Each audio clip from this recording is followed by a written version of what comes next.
You, John Fitzgerald Kennedy, do solemnly swear. I, John Fitzgerald Kennedy, do solemnly swear. That you will faithfully execute the office of President of the United States. That I will faithfully execute the office of President of the United States. And will, to the best of your ability. And will, to the best of my ability. Preserve, protect, and defend the Constitution of the United States. Preserve, protect, and defend the Constitution of the United States. So help you God. So help me God.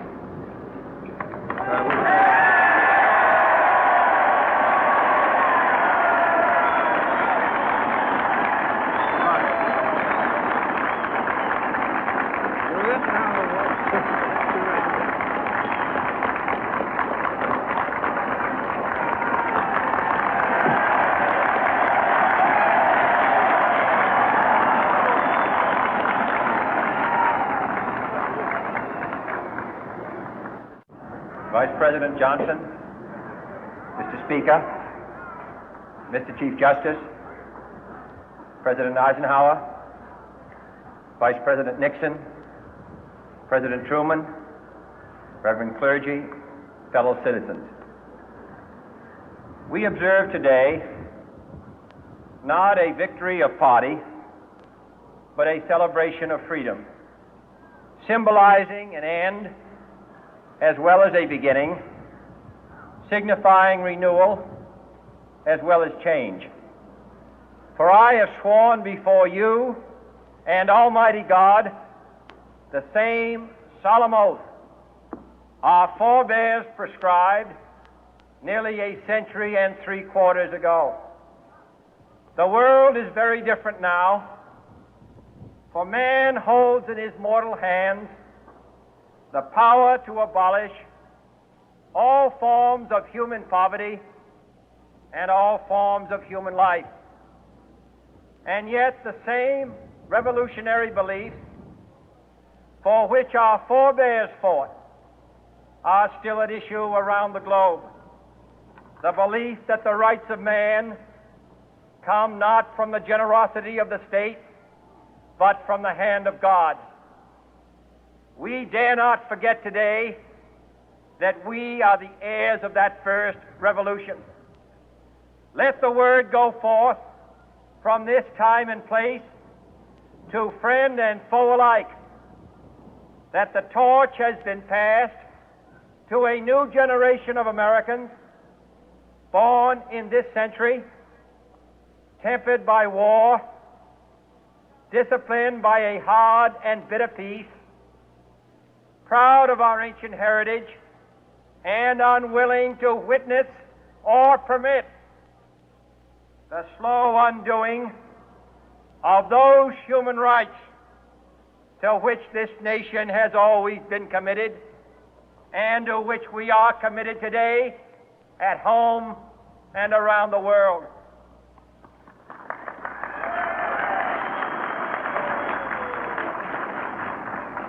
Let every nation know, whether it wishes us well or ill, that we shall pay any price, bear any burden, meet any hardship, support any friend, oppose any foe to assure the survival and the success of liberty.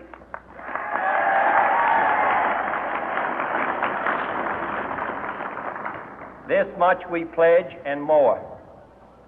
To those old allies whose cultural and spiritual origins we share, we pledge the loyalty of faithful friends.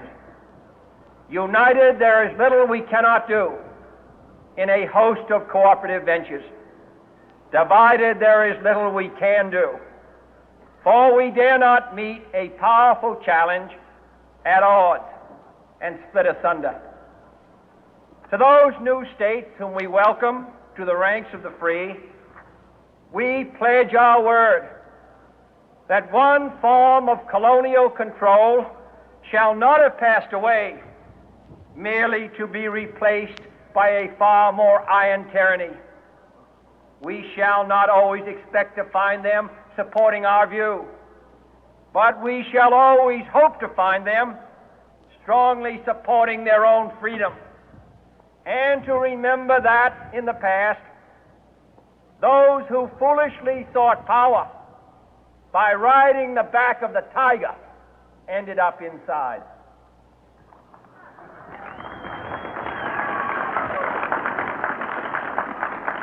To those people in the huts and villages of half the globe struggling to break the bonds of mass misery, we pledge our best efforts to help them help themselves for whatever period is required, not because the communists may be doing it, not because we seek their votes, but because it is right.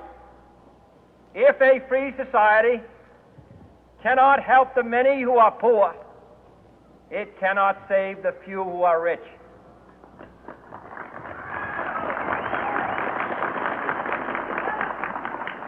To our sister republics south of our border, we offer a special pledge to convert our good words into good deeds, in a new alliance for progress, to assist free men and free governments in casting off the chains of poverty. But this peaceful revolution of hope cannot become the prey of hostile powers. Let all our neighbors know that we shall join with them to oppose aggression or subversion anywhere in the Americas. And let every other power know that this hemisphere intends to remain the master of its own house.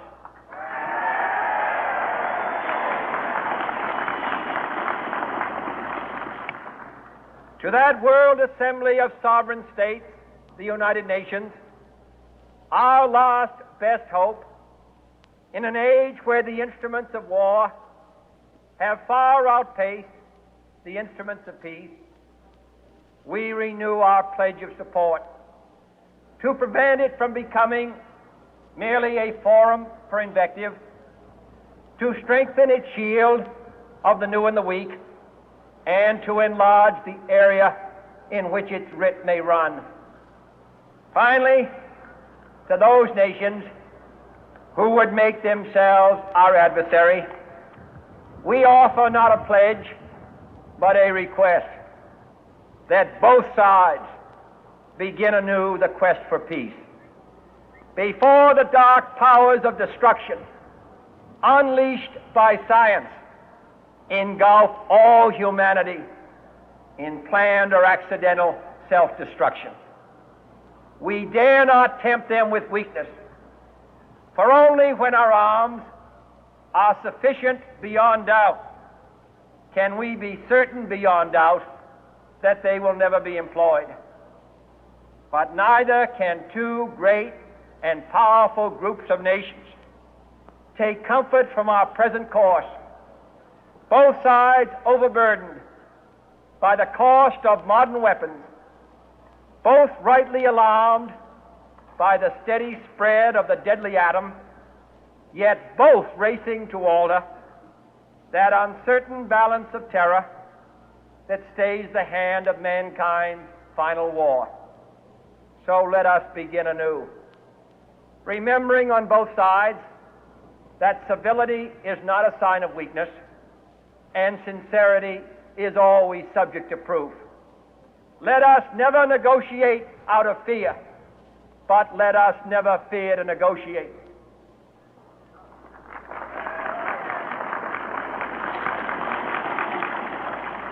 Let both sides explore what problems unite us, instead of belaboring those problems which divide us. Let both sides, for the first time, formulate serious and precise proposals for the inspection and control of arms, and bring the absolute power to destroy other nations under the absolute control of all nations.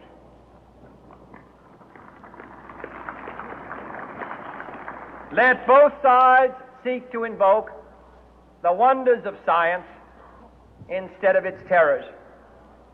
Together, let us explore the stars, conquer the deserts, eradicate disease, tap the ocean depth, and encourage the arts and commerce. Let both sides unite to heed in all corners of the earth the command of Isaiah to undo the heavy burden and let the oppressed go free. And if a beachhead of cooperation may push back the jungle of suspicion, let both sides join in creating a new endeavor, not a new balance of power, but a new world of law, where the strong are just and the weak secure and the peace preserved. All this will not be finished in the first 100 days, nor will it be finished in the first 1,000 days, nor in the life of this administration, nor even perhaps in our lifetime on this planet. But let us begin.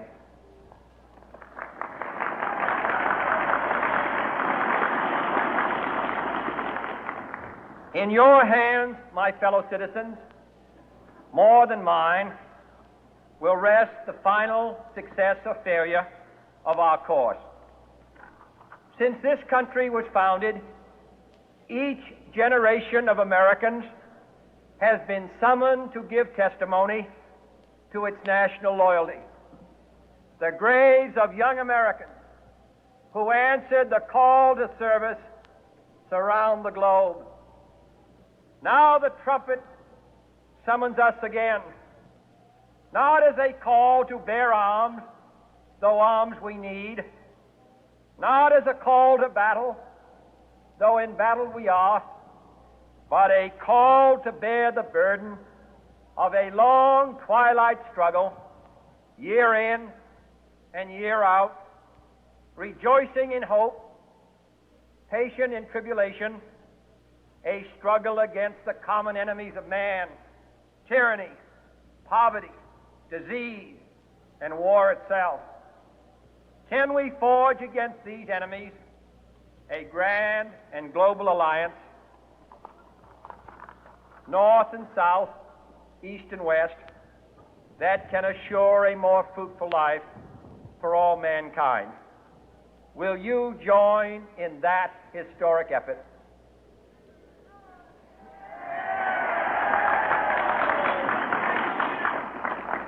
In the long history of the world, only a few generations have been granted the role of defending freedom in its hour of maximum danger.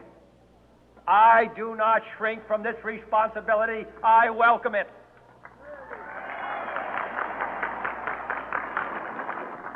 I do not believe that any of us would exchange places with any other people or any other generation. The energy, the faith, the devotion which we bring to this endeavor will light our country and all who serve it. And the glow from that fire can truly light the world.